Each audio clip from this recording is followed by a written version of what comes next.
ఆర్టీసీని ప్రభుత్వంలో విలీనం చేసే ప్రక్రియను జూన్ 2వ తేదీ నాటికి పూర్తి చేయాలని ఆర్టీసీ జేఏసీ డిమాండ్ చేస్తుంది. తెలంగాణ అవతరణ దినోత్సవం రోజు నాడే అపాయింటెడ్ డేట్గా ప్రకటించాలని ఆర్టీసీ కార్మిక సంఘాల జేఏసీ డిమాండ్ చేస్తుంది. ఎన్నికల కోడ్ ముగిసిన తర్వాతే విలీన ప్రక్రియను మొదలు పెడతామన్న రవాణా శాఖ మంత్రి పొన్నం ప్రభాకర్ వ్యాఖ్యలను కార్మిక సంఘాలు తీవ్రంగా వ్యతిరేకిస్తున్నాయి.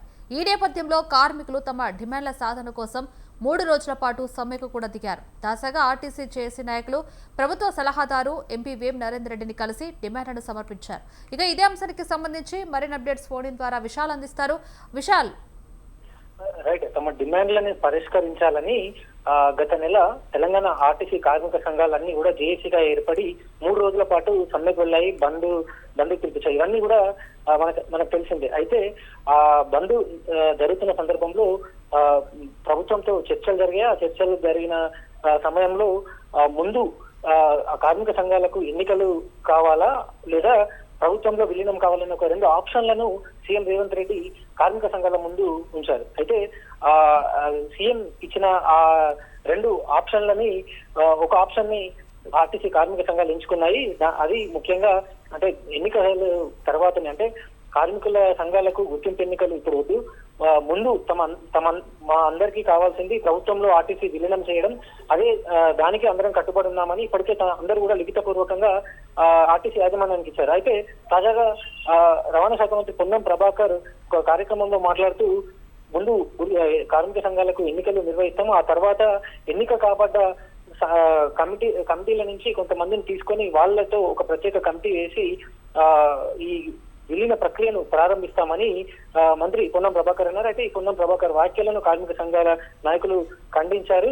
తాము విలీనాన్ని కోరుకుంటున్నాము, ఎందుకంటే ఇది కేవలం సంఘాలకు సంబంధించింది కాదు, ఆర్టీసీలో ఉన్న 30,000 మంది పైగా కార్మికుల సంబంధించిన విషయం కాబట్టి ముందు విలీనానికి తాము కట్టుబడి ఉన్నాము. ఈ జూన్ 2వ తేదీన అంటే తెలంగాణ అవతరణ దినోత్సవం రోజున ప్రభుత్వం ఒక అపాయింటెడ్ డేట్ ను ప్రకటించాలి. అంటే విలీనం అవుతున్న ఏ రోజు నుంచి విలీనాన్ని ప్రారంభిస్తున్నామనే ఒక డేట్ ను ప్రభుత్వం అధికారికంగా ప్రకటించాలని వాళ్ళు కోరుతున్నారు. అందులో భాగంగానే గత కొన్ని రోజులుగా వివిధ కార్మిక సంఘాలన్నీ కూడా ఆర్టీసీ కార్మిక సంఘాలు ప్రభుత్వ సలహాదారు ఎంపీ వేం నరేందర్ రెడ్డిని కలుస్తున్నారు. ఈ రోజు కూడా ఆర్టీసీ జేఏసీ నాయకులు వేం నరేందర్ రెడ్డిని కలిసి జూన్ 2న అపాయింటెడ్ డేట్ ను ప్రకటించాలి, విలీనానికి ఓకే చెప్పాలని కూడా వాళ్ళు ఒక వినతి పత్రాన్ని ఇచ్చారు.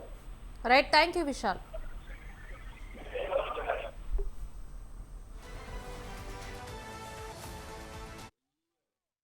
ఈ కార్యక్రమంలో దేశవ్యాప్తంగా ఉన్నటువంటి రోడ్డు రవాణా ఇటువంటి యాజమాన్యాల్లో తెలంగాణ అగ్రభాగాన్ని నిల్చొని మనం ఈరోజు ఈ కార్యక్రమాలను తీసుకుంటా ఉన్నాం.